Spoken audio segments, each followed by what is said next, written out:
இன்று நாள் ரொம்ப நல்லா இருக்கு. ஏதாவது அழகானது நடக்கும் போல. ஏ கவி, இன்று மரத்தடியில் விளையாடலாமா? ஹலோ, நான் வந்துட்டேன். யாருக்காவது குறும்பு வேண்டுமா? இன்று குறும்பு வேண்டாம்.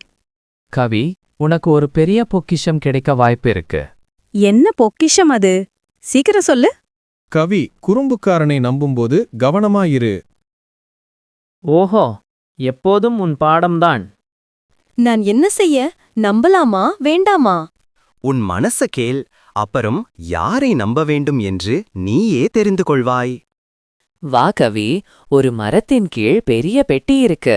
அதுல ரொம்ப மதிப்புள்ள தங்கம் இருக்கு. இதுதானா அந்த பொக்கிஷம்? ஆமா, நீ உள்ளே போய் பாரு. நான் மட்டும் உள்ளே போகணுமா? நீ வரமாட்டியா? எனக்கு உடம்பு சரியா இல்ல, நீ போ. கவி, அவன் உன்னை ஏமாற்ற வாய்ப்பு இருக்கு. நானா ஏமாத்துறனா? இல்ல.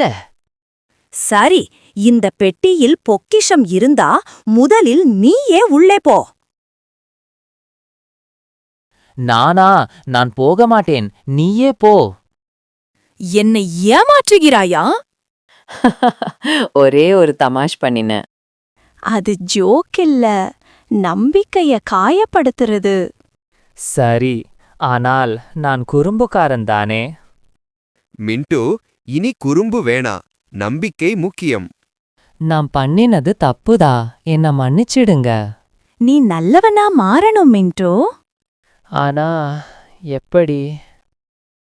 நீங்க என் மேல நம்பிக்கை வைக்கிறீங்களா? ஆமா, நீ நல்லவனாக முயற்சி செய்தால். நான் உண்மையிலேயே மாற்றமாகணும். அதான் நல்ல முடிவு. ஒருவனை நம்புவதற்கு முன்னே அவன் செயலை பாருங்கள். நம்மை ஏமாற்றுபவர் நண்பன் அல்ல, நம்மை காப்பவரே உண்மையான நண்பன்.